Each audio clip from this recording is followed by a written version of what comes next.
आदमी ने चेक पर लिखी तारीख को खुरच दिया, फिर कैमरे की मदद से उसके निशान मिटाए और फिर उसी नंबर की नकल कर नई तारीख भर दी। उसने पहले से तैयार किया हुआ नकली सिग्नेचर काटा और चिमटी से हल्के से चिपका दिया। इस तरह एक साधारण नकली चेक तैयार हो गया। लेकिन जब वह बैंक में जाकर इस चेक को कैश कराने गया तो चाहे वह कितना भी बीमार और गरीब बनने का नाटक करता, बैंक के कर्मचारी उसे पैसे देने को तैयार नहीं हुए। वजह साफ थी, वे किसी अजनबी का चेक नहीं ले सकते थे। ली जी बैंक से बाहर निकला और सोचने लगा कि शायद उसका पायलट बनने का सपना अब खत्म हो गया है। लेकिन तभी एक राहगीर ने उसे प्रेरणा दी। उस दौर में पायलट बहुत दुर्लभ हुआ करते थे। जहाँ भी वे जाते उनके आसपास खूबसूरत महिलाएं होती, बच्चे उनसे ऑटोग्राफ लेते, यहाँ तक कि बैंक मैनेजर तक उन्हें सलाम करते। ली समझ गया कि समस्या नकली चेक में नहीं बल्कि एक ठोस पहचान में है, इसलिए उसने खुद को पत्रकार के रूप में छिपाया। एयरलाइन कंपनी के मैनेजर से इंटरव्यू के बहाने पायलट से जुड़ी बुनियादी जानकारी हासिल की। इसके बाद उसने मैनेजर बनकर कपड़ा फैक्ट्री को फोन किया और अपने लिए एक पायलट यूनिफॉर्म बनवा ली। जब उसने वह यूनिफॉर्म पहनी और सड़क पर निकला तो बूढ़ी महिलाएं और आसपास की औरतें भी ईर्ष्या से उसे देखने लगी। वह दोबारा बैंक गया और इस बार नकली चेक से सफलतापूर्वक नकद पैसे ले आया। बैंक मैनेजर ने भी उसे नमस्कार किया और आशा जताई कि वह बार बार आए। इसके बाद वह 5 सितारा होटल पहुंचा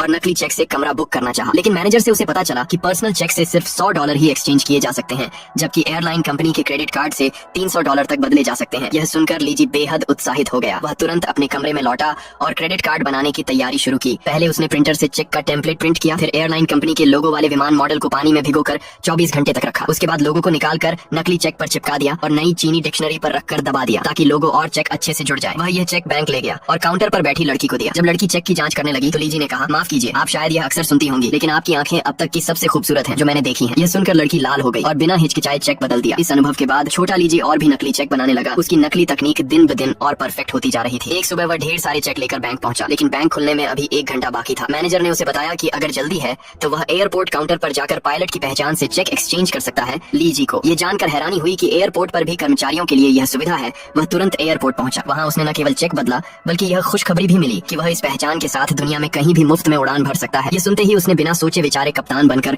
विमान में प्रवेश किया। वह कॉकपिट में बैठा विमान उड़ाने का अनुभव लिया और एक खूबसूरत एयर होस्टेस से भी नजदीकी बढ़ाई। इसके बाद उसने इसी तरीके से 26 देशों की यात्रा की। महज 3 महीने में उसने दुनिया के बड़े बड़े बैंकों से 13 लाख युआन से अधिक ठग ली। लेकिन इतनी बड़ी नकदी गायब होना पुलिस का ध्यान खींचने के लिए काफी था।